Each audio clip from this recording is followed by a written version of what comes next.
자, 오늘은 그 고려 소교 중에서도 작자미상의 정석가를 하도록 할게요. 향가와 함께 고려 소교는 기출된 작품이, 수능에 기출된 작품이 많지 않아요. 향가는 제망매가 한 번 기출되었고요, 수능에. 그 다음에 고려 소교는 가시리하고, 그 다음에 청산별곡이 기출되었어요. 그래서 이제 앞으로도 계속 기출할 수 있는 작품들이 많다라고 볼 수 있는 거죠.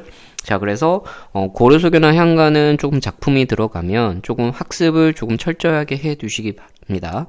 자, 먼저 작자미상의 정석가라고 했는데 먼저 제목을 확인해 보면 정이라고 하는 게 있는데 이 정이랑 석은 다 악기를 말하는 거예요. 정과 석은 모두 다 악기를 말하는 거죠.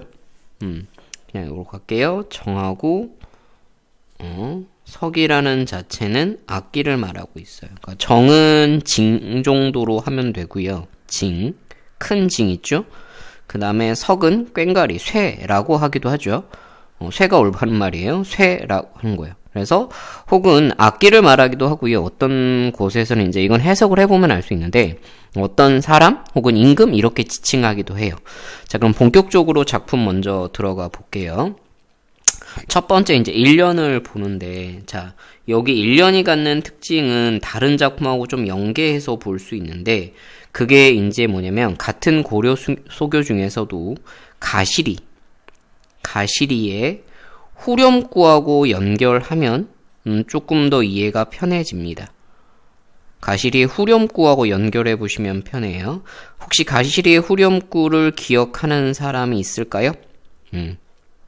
위증질과 대평성대죠. 위증질과 대평성대. 위증질과 대평성대. 대평성대는 태평성대를 말하는 거겠죠. 태평성대라고 하는 데도 있으니까 태평성대라고 쓸게요. 태평성대. 자, 왜 이거를 연결했냐면 이제 해석을 해서 볼게요. 자, 딩하도라라고 이야기했는데 아까 말은 똑같아요. 딩이라고 하는 것은 아까 뭐였어요? 징이었죠. 돌하라고 하는 거는 쇠였죠. 그러니까 악기로 볼 수 있고요. 여기서 하나 더 들어가 볼게요. 여기 하가 들어왔죠. 하가. 요 하는 아마 정읍사에서 본 적 있죠. 의미가 없는데 높임 존미사죠. 그래서 갑자기 악기를 높일 수가 없잖아요. 그죠? 그럼 악기를 단순하게 악기라기보다는 뭘 말할 거냐면 어떤 사람을 지칭할 수 있겠다라고 볼 수 있죠. 그죠? 그래서 일단 첫 번째 딩하도라라고 하는 걸 우리가 볼 때 뭘로 볼 수 있냐면 단순하게 뭘로 본다? 악기로 볼 수 있다라고 하면 또 하나 뭐로 볼 수 있다? 사람 이름. 그러니까 정석이라고 하는 사람 이름도 되겠다 라고 볼 수도 있고, 하나 더 보게 되면 당금은 지금을 말해요. 계샹이다. 계십니다. 그래서 여기서 샤가 있다라고 하는 건 뭐예요? 주체 높임인 거죠. 그러면서 마지막에 보면 선왕선제의 논의와지다. 그러니까 태평성대 놀고 싶다라는 말이에요. 그러면 이게 단순하게 악기라기 하기보다는 자, 지금에 있다. 근데 지금이 어떠냐? 태평성대에 놀고 싶다라고 하는 걸 보니 고려소교가 갖는 특징을 우리가 좀 생각해보면 고려소교는 고려시대에 불려진 노래지만 기록되는 건 조선시대에 기록됐어요. 조선시대에 기록을 했는데 이 기록의 주축이 누구냐면 유교를 공부했던 선비들이거든요. 그러니까 이 사람들이 이제 이거를 기록을 하면서 어디로 남겨요? 궁중음악으로 남겼어요. 그러니까 궁중에서 흔히 연이나 잔치 이런 거 있을 때 틀었던 노래인 거예요. 그럼 이걸 누가 듣고 있어요? 임금부터 많은 높은 신하들이 듣고 있겠죠. 아무래도 임금이 듣다 보니까 뭐합니까? 어떤 좋은 소리를 해야겠죠. 그래서 궁중음악으로 편입됐으면 우리가 알 수 있으니 여기에서는 사람 이름도 될 수 있지만 또 누구도 될 수 있겠다. 아마 임금이 될 수도 있겠다라고 우리는 추정할 수 있는 거죠. 그러니까 돌이라고 하는 거는 정석이라고 하는 건 악기도 되고, 그 다음에 사람 이름은 정석이라는 걸 비유하는 걸 수도 있고, 혹은 임금을 말할 수도 있다라고 하는 거죠. 그런데 여기서 보면 나머지 정석가의 2연부터 쭉 나머지 연들하고 내용하고는 전혀 관련이 없어요. 그러니까 임금의 태평성대를 말한 내용이 아니거든요. 이것 때문에 우리가 가시리 후렴구도 마찬가지죠. 가시리는 무슨 노래예요? 이별의 정한. 이별의 끝장판이죠. 그죠? 이별의 정한의 노래인데 이별의 정한의 노래인데 여기에 갑자기 태평성대라고는 어울리지 않은 게 들어가 있죠. 곧 그거는 우리가 뭘로 추정하는 거예요? 아, 얘가 뭐가 됐다? 궁중음악으로 들어갔겠구나 라고 하는 거를 알 수 있는 거죠. 그러니까 궁중음악으로 뭐가 되었다? 편입되었음을 우리는 짐작을 할 수 있다라고 볼 수 있는 거죠. 궁중음악으로 편입되었음을 짐작할 수 있다는 점이 어디? 일련과 가시리의 후렴구 부분에서 우리는 추정이 가능해진다라고 하는 거죠. 근데 얘는 앞으로도 이제 고려 소교를 보면 이런 것들은 꽤 많이 있으니까 참고해 보시기 바랍니다. 자, 그리고 나서 이제 2연부터 이제 쭉 가볼 건데, 정석가의 핵심, 어찌 보면 가장 압축적인 부분은 2, 3, 4, 5연에 있어요. 그래서 이 부분은 쌤이 따로 묶어 볼게요. 2, 3, 4, 여기, 요렇게. 자, 2연부터 5연까지 부분을 우리는 어찌 보면 정석가의 가장 핵심적인 구절이라고 생각하시면 돼요. 왜 그러냐면 요거는 좀 따로 조금 나눠서 설명을 해보도록 할게요. 자, 2연부터 5연까지를 왜 이렇게 따로 나누냐면 정석가에 갖는 어떠한 구조적인 특징과 가장 큰 특징을 보는 게 2연에서 5연인데 2연부터 5연까지는 상황, 그 구조, 상황 표현을 보게 되면 불가능한 상황을 설정해요. 불가능한 상황을 설정합니다. 그러니까 이건 누가 봐도 현실적으로는 일어날 수 없는 상황인 거예요. 그런데 이런 불가능한 상황 설정을 해놓고 뭐 하는 거냐면 이게 yes냐 no라고 이야기를 하는 거예요. 이게 yes, 이루어진다면, yes가 된다면 자신은 뭐 하겠다? 이별하겠다라는 이야기로 받아들여요. 그러면 이게 만약에 설정했는데 이게 이루어지지 않는다면 자신은 이별하겠다, 이별하지 않겠다? 이별하지 않겠다는 겁니다. 이거는 이별을 받아들이겠다는 거고요. 이별을 받아들이겠다는 거고, 얘는 이별을 받아들이지 않겠다는 이야기가 되는 거예요. 근데 우리가 상식적으로 생각해보면 불가능한 상황 설정은 처음부터 불가능한 거기 때문에 얘는 yes가 될 수 있어요, 없어요? yes가 될 수 없는 거죠. 처음부터 얘는 yes가 될 수 있다, 없다? 없는 거죠. 그러니까 이 사람은 처음부터 불가능한 상황 설정, 이거는 되지 못한다고 들어가기 때문에 이별할 마음이 있다, 없다? 이 사람은 처음부터 이별할 마음이 없다라고 볼 수 있는 거죠. 그러니까 이 사람은 처음부터 자신은 이별하고 싶지 않다라는 거를 설정하고 들어갔다라고 보시면 돼요. 그냥 지금식으로 말하면 쿨하지 못한 사랑이라고 생각하시면 쉬워요. 자, 그럼 당연히 여기서 봐야 될 게 우리가 무엇이냐면, 맞죠? 대체 이 사람이 무엇으로 불가능한 상황을 설정했는지를 무조건 확인해야 돼요. 그러니까 정석가의 가장 기본 핵심은 이 부분에 있어요. 불가능한 상황 설정이 대체 각 연에 2연부터 5연에 어떻게 나타나 있는 거냐라고 하는 게 핵심입니다. 자, 이제 그럼 본격적으로 볼게요. 자, 여기에 쌤이 계속 이후 반복이라는 걸 써놨는데 요 구절이 반복된다는 거예요. 그러니까 너무 길어서 요걸 쌤이 삭제한 거예요. 생략한 겁니다. 자, 본격적으로 2연 보도록 하겠습니다. 첫 번째, 삭삭기 세모래 별해라고 했는데 삭삭기는 사각사각 이라는 소리, 음성 상징어예요. 쉐모래는 쉐자가 가늘 쉐자예요.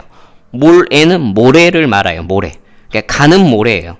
근데 그 가는 모래가 어디에 있어요? 별해, 벼랑에 있대요. 나는은 의미 없어요. 글자 수를 맞추게 한 거예요. 그러니까 사각사각 소리가 나는 가는 모래가 있는 벼랑에 구운 밤, 뭐를? 구운 밤 몇 대를? 5대를 심겠다라는 거예요. 자, 여기에서 첫 번째 불가능한 거를 이야기하고 있어. 뭐냐면, 자, 구운 밤 몇 대예요? 5대죠. 구운 밤 5대예요. 구운 밤 몇 대? 5대를. 생밤도 아니고 구운 밤이죠. 5대를 이거를 어디에다가? 가는 모래가 있는 벼랑에다가. 모래도 위치가 참 나쁘죠. 뭡니까? 벼랑에 있죠. 그 모래도 뭡니까? 가는 모래죠. 흔히 말하는 여러분들 바닷가 모래사장 생각하시면 돼요. 그 모래에 심어요. 아무리 우리가 식물을 안 키워봤지만 식물을 키울 때 살아있는 씨앗을 뭐 해야 돼요? 심어야 되는 건 알죠? 심어도 어디에다 심어요? 흙에다 심어야 되죠. 아스팔트에 심은 사람은 없잖아요. 설마 모래사장에 심어서 꽃 나는 건 본 적 없죠. 그렇죠. 이거는 불가능한 상황을 설정했죠. 군밤 5대를 모래에 심어서, 다시 더 웃긴 거는 그 밤 심은 군밤이 우미보다 싹이 나야 된다라고 해요. 이 모래에 심어서 뭐가 나야 돼요? 여기에다가 싹이 나야지 됩니다. 군밤이 싹이 나. 이건 가능해요? 불가능해요? 당연히 불가능한 거죠.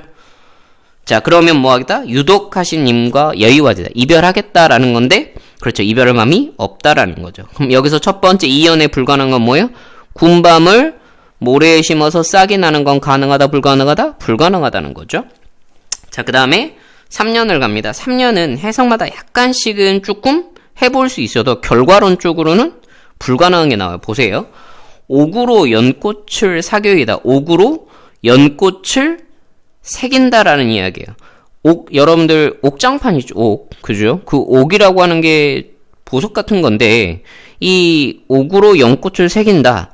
뭐 이렇게 해석을 해볼 수도 있죠. 이 사람이 헤어지자고 마음먹은 이 사람이 정말 이 여자하고 하고 싶어서 3년간 수련을 해서 옥에다가 연꽃을 새긴다고 합시다. 맞죠? 3년간 열심히 조각 연습을 하면 가능할 수도 있죠. 그러니까 얘가 옥이 있어요. 옥이 있는데 자, 옥으로 연꽃을 새겼어요. 이렇게 꽃을 새겼어요.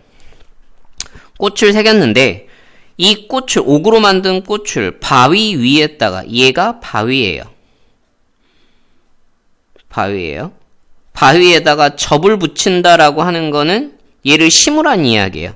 접 붙인다는 건 얘를 심으란 이야기예요.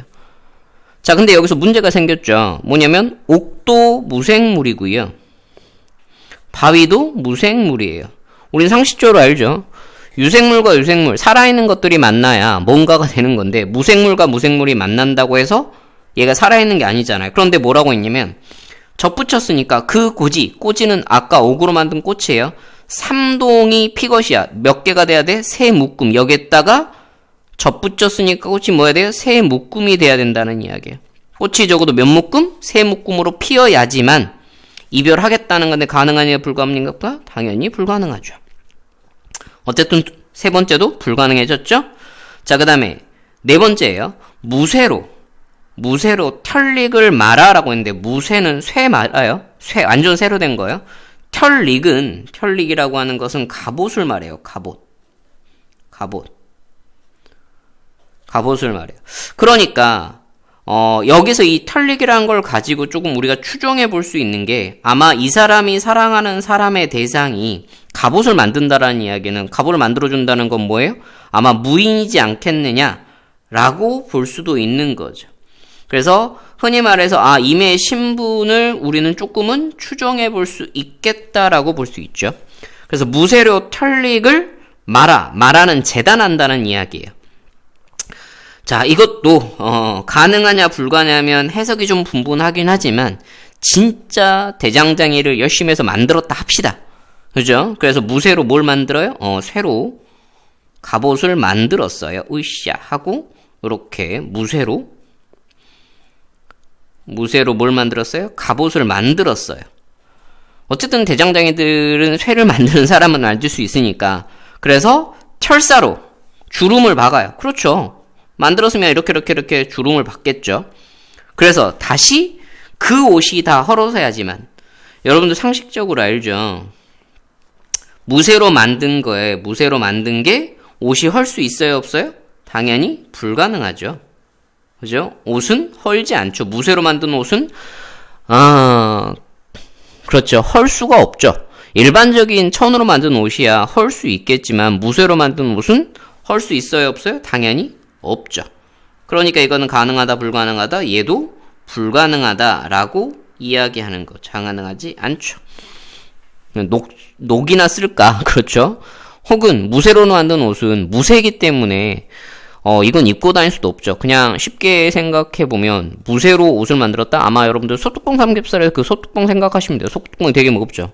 그걸로 여러분들 상의를 만든다고 생각해서 그 옷을 무거워서 입을 사람도 없거니와 다시 그 옷이 헐 수도 없겠죠. 뭐 그렇게 생각하시면 돼요. 자, 다시 이제 마지막 오연을 보면 무쇠로 똑같이 또 무쇠예요. 한 쇼를 이라고 이야기했는데 한 소, 그러니까 황소, 큰 소라고 하셔도 돼요. 소예요, 소. 그죠? 황소 정도로 해도 돼요. 소를 이야기했죠. 지어다가, 만들어다가. 그러니까 무쇠로 뭘 만들겠다? 소를 만들겠다. 쌤이 그림을 못 그려. 소까지의 그림은 안 그려집니다. 그냥 소라고 생각하시면 돼요. 소 그림은 어떻게 그려야 될지 모르겠는데 요렇게. 그렇죠? 요렇게 해서 요렇게 네, 소를 그렸어요. 자, 무쇠로 소를 만들었습니다. 자, 무쇠로 무쇠로 만든 소예요. 만들었다가 철수산은 뭐냐면 철이 난다는 산이에요. 그러니까 흔히 말한 철산이겠죠? 철산, 천으로 만든 산이 있어요? 없죠? 다시 그 소가 철에 나는 산이니까 뭡니까? 철풀이겠죠? 그죠? 철풀을 먹어야지만 지금으로 따지면 그렇죠. 로봇을 만든다는 거죠. 소로 로봇을 만들어서 맞죠? 다시 철이 나는 산이 있어야 되고 철풀이 있어야 된다는 건데 가능합니까? 불가능합니까? 불가능하죠. 그래서 헤어지겠다라는 거죠. 자, 2연부터 쭉 5연까지 보면 뭐합니까? 다 불가능한 상황을 설정했어요? 안 했어요? 하고 있죠. 요렇게 맞죠? 자, 그래서 여기에 나타난 불가능한 상황이 무엇인지만 이제 확인하시면 끝나는 거예요. 됐죠? 불가능한 상황 보셨죠? 군밤을 어디에다 모래에다 심어서 싸게 놔야 된다. 오그로바위에 젖붙여서 세묶음에 펴야 된다. 무쇠가 헐어야 된다. 옷이. 그 다음에 무쇠로 만든 소가 철풀을 먹어야 된다. 가능해요? 불가능해요? 불가능하죠. 그러니까 이 사람은 처음부터 뭐 하지 않겠다. 임과 이별하지 않겠다라고 하는 표현인 거죠. 그러니까 어찌 보면 역설적인 표현인 거예요. 자, 이제 마지막 년입니다. 여러분들 마지막 이 6년은 어디서 많이 본 적 있지 않아요? 네, 정석가를 하거나 혹은 서경별곡을 해본 사람은 알 거예요. 바로 서경별곡하고 동일하게 나타난 년입니다. 서경별곡의 몇 년하고 2년하고 동일하게 나타나죠. 서경별곡의 2년과 동일합니다. 자, 서경별곡의 2년과 동일하다는 말은 여기서 작자가 똑같은 말이 아니라 당시에 이런 구절이 뭐했다? 유행했었다라고 볼 수 있는 거죠. 자, 보시면 구수리 바위에 떨어진들이라고 했죠. 자, 구술이라고 하는 것은 믿음이나 사랑으로 우리가 볼 수 있어요. 구술은 믿음이나 사랑 정도로 갈 수 있겠죠.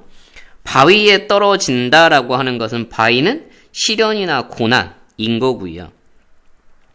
그런 떨어진다, 장애, 시련이겠죠. 끈이뜬, 끈이라는 건 사랑과 믿음을 말하는 거거든요. 비슷하죠. 구술이나 기는 좀 비슷하다고 해요. 끝이니까 끊어지겠습니까? 이런 이야기죠. 그 다음에 지문해를 천년을 외롭게 살아간들 신이 뜬 믿음이야 끊어지겠습니까? 라고 하는 것들이라고 보시면 됩니다. 그래서 이건 비유적인 상황이라고 보시면 된다라고 보시면 돼요. 됐습니까? 자, 여기까지가 정석가의 내용이었고요. 정석가의 내용을 조금만 다시 한번 확인해 보면 1년하고 마지막 6년이 간 부분은 뭐다? 1년에서는 아무래도 가실이 아마 궁중소각에 편입되었음을 짐작할 수 있는 거고, 그리고 악기의 이름과 함께 비유된 거다. 사람 이름을 비유한 거로 볼 수 있다라는 거고, 그 다음에 마지막 6년도 뭡니까? 당시에 많이 유행했던 구절이 있다라는 거죠. 그리고 사랑, 시련, 뭐 이런 것들, 믿음, 이렇게 비유적인 상황을 드러냈다라고 볼 수 있고요. 가장 핵심적인 거는 2연부터 5연까지죠. 불가능한 상황을 설정했죠. 2연에서는 군밤, 3년에서는 옥, 4연에서는 털릭, 무쇠로 털릭, 그 다음에 마찬가지 5연에서는 무쇠로 소를 만든다. 뭐 이런 식의 불가능한 상황을 설정해놓고 얘가 이루어진다면 이별하겠다. 이거는 처음부터 뭐하다? 이별하지 않겠다라고 보면 되는 겁니다. 그래서 이별하지 않은 상황을 표현했다라고 보면 되는 거죠. 자, 여기까지가 오늘 했던 정석가 부분이 되겠습니다. 수고하셨습니다.